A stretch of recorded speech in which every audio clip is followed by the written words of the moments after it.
brought to you by Potency, Mega Sound Smart Pro Video Game, Philippine Airlines, The Bigasin Oil, Nescafe Creamy White, and Lola Remedios.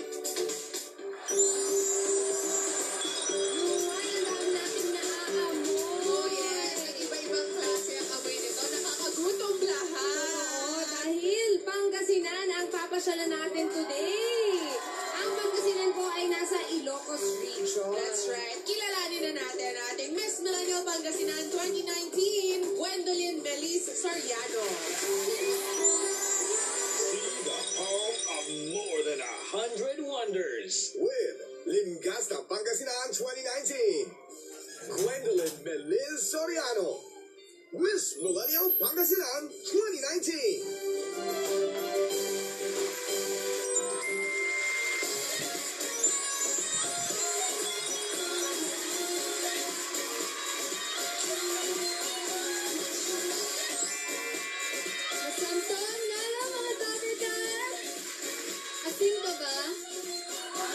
Kasi I like you a lot eh. From the land of salt, we have a lot more to offer. Kaya naman samahan niyo ako dahil ipapasyal ko kayo sa aming probinsya. I am Gwendolyn Melis Soriano, your Miss Millennial Pangasinan 2019. Miss Millennial. Yes, we wanna know a lot more. A lot more. Gusto ko asin ka ba?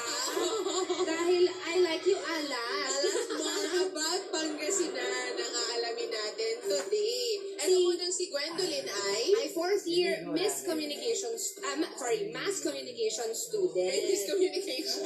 Kaya ko Miss Communication siya. Mass Communication student. Yes po. Actually, OJT na din po. Yun na lang ang last ko. So, kung baka kailangan niyo po ng interview. Ayan. Yun na nga. Nag-a-apply na po I was just gonna ask, ano ba ang gusto mo maging trabaho? Yeah. Pagka-graduate? Siguro mag-focus po ako sa field po namin, of course, since mass communication. Gusto mo maging media po. on-cam Gusto mo or gusto or mo off-cam? Actually, I can work on or off-cam po. Kung pagpipiliin ka lang ng isa, Doon po tayo sa on-cam. pwede naman. Napakaganda ni Gwen. Sige, pag-usapan naman natin ngayon ang ganda ng Pangasinan. Ang Pangasinan ay home of more than 100 wonders. Yes. So, home of more than 100 wonders dahil bukod po sa mga pinaka-pinupuntahan at pinakasikat po na tourist destinations namin, tulad ng Our Lady of Manaoag, the Capitol Complex, and 100 Islands. Oh, speaking of 100 Islands, share ko lang po na ang islands po namin doon ay 124 kapag low tide and kapag high tide po is 123. Nababawasan ng isa. Isa lang. Kaya po, home of more than 100 wonders dahil bukod po sa mga yon ay madami pa po kaming may pagmamalaki. Yun pa lang 124 na, diba? Sobra-sobra na. Oo. So, okay, meron kaming question kasi meron mga ibang tao na akala panggalatok ang mga Ang tawag sa mga taga-Pangasinan or it's a language. Pero ano ba talaga yung panggalatok? So, yung Panggalatok po, hindi po talaga yun yung tawag sa amin. Ang tawag po sa amin ay Pangasinan or Pangasinenses. Ang word na Pangasinan po, it refers to three things: the land, the language, and the people. So, yung Panggalatok po, it's derogatory and offensive po for us na taga-Pangasinan. So, dapat hindi natin gamit. O, yan. FYI para sa mga number cards natin. Either Pangasinan or Pangasinense. Pangasinense. Okay. Gandang trivia yan para That's sa atin. right. Ayan. O, so, habang pinag-uusapan pa natin yan, i-tour mo muna kami, Gwen, sa iyong napakagandang probinsya. So, Dobercats, tunghayan ang ilan sa mga pinagmamalaking ganda ng Pangasinan. Dahil sa aming more than 100 wonders, you'll have more than 100 reasons para bumisita. Kaya naman, witness, experience, and have fun in Pangasinan!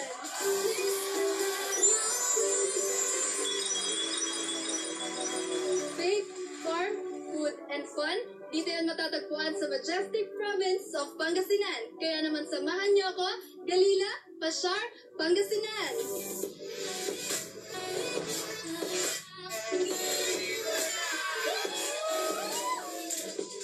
Galila!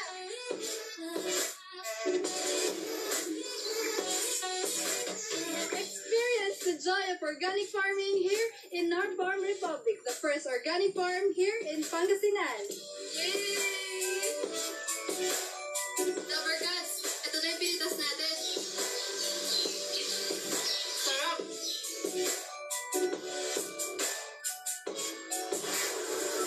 Dabar Gods, nandito na tayo sa bahay nila Nanay Patring at ngayon titikman na natin ang masarap na tupig. Paano po balatan ba, Nanay? Ganun.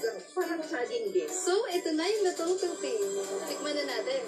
Masarap-sarap. Alam niyo ba na dito sa Bautista, Pangasinan, ang home of our national anthem? Dito ay sinulat ni Jose Palma ang liriko ng Lupang Hinirang noong 1899.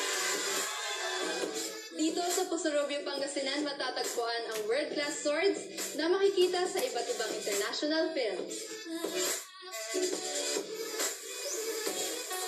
Sarap! Sa mga activities dito sa Pangasinan ay ang helmet diving, kung saan makikita natin ang Coral Garden. Guys, success! Ayan, ready na tayo. Tara na! Kaya natin to.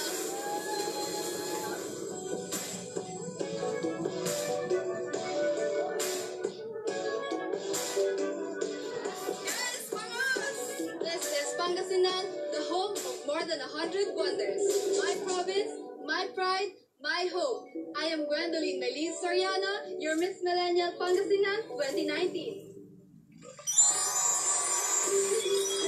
Ilan lang yan sa mga pwede nating puntahan pag bumisita tayo sa Pangasinan. Tinabitin ako kasi I kasi know naman, there's more. Ano natin isa-isa rin yung 124 parang yun. So, Gwen, more than yung mga lugar na kilala ng maraming tao, what are you most proud of sa Pangasinan? Pangasinan, well, aside nga po sa mga tourist destinations, sa mga products, sa mga pagkain po namin, pinagmamalaki ko po is yung mga tao po sa amin. And we are known for our fighting spirit, kaya kahit ano pong mangyari, lumalaban po kami. Matatapang.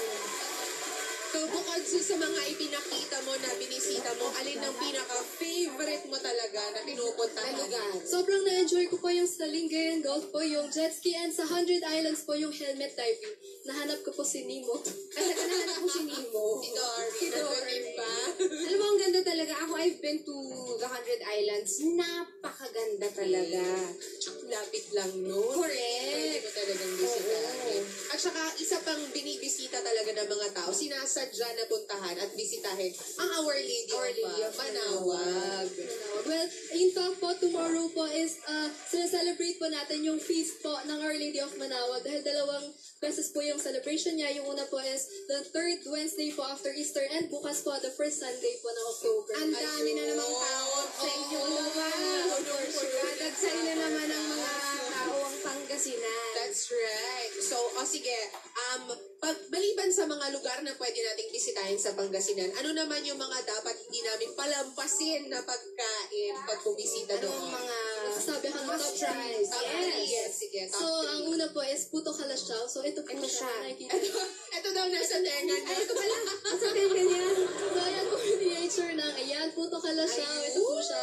So, sobrang pinagmamalaki po namin yan. And itinagaran din po siya na white gold of Pangasinan. So, ayun po, last year din po.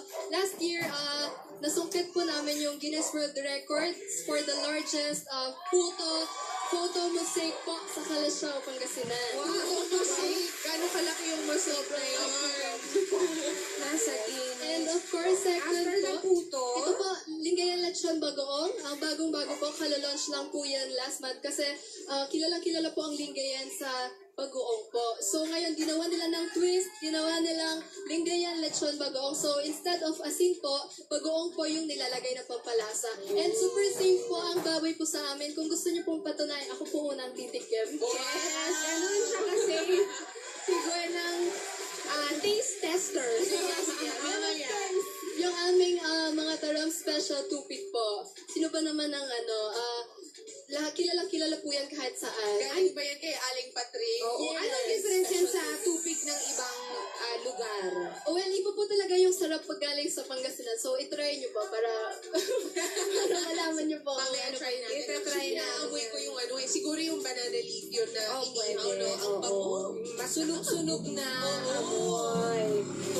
Mga Dabar Gods, para sa budget tour tips na si Gwendolyn mismo ang nagbigay, meron siyang 2K itinerary. Just visit Eat Bulaga's Facebook page para malaman yun. Makikita nyo lahat yan dyan. So maraming salamat po sa mga kababayan ni Miss Millennial. Thank you so much, Province of Pangasinan. Para sa inyo mga pasalubong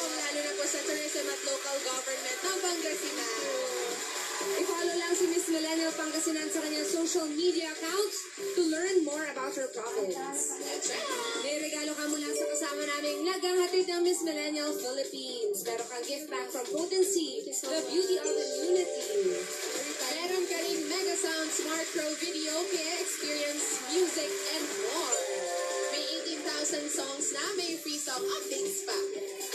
Efficacent Oil, araw-arawin mo.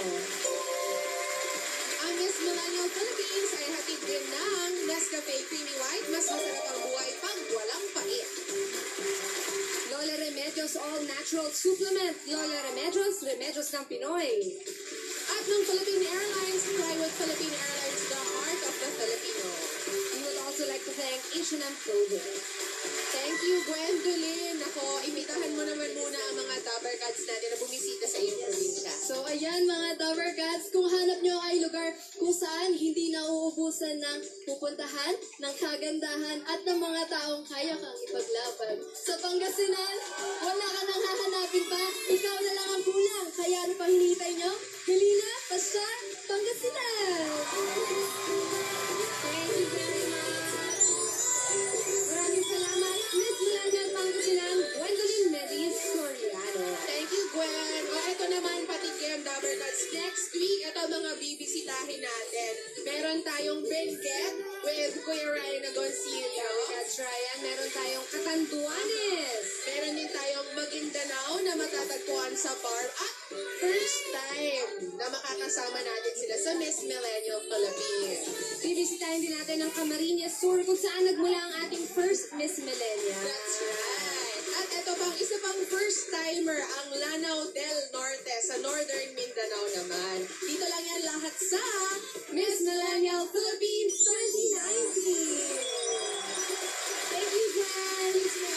Tumubo naman tayo sa barangay. So, one for all for one. Millennial Philippines 2019 grand winner will receive 500,000 pesos. She will move into her house and lot from Lysandra, Angat ka dito, and drive home a brand new Suzuki Ciaz GLX. She will also wear the crown, which stands for the strong, independent young Filipina who has a heart for her hometown.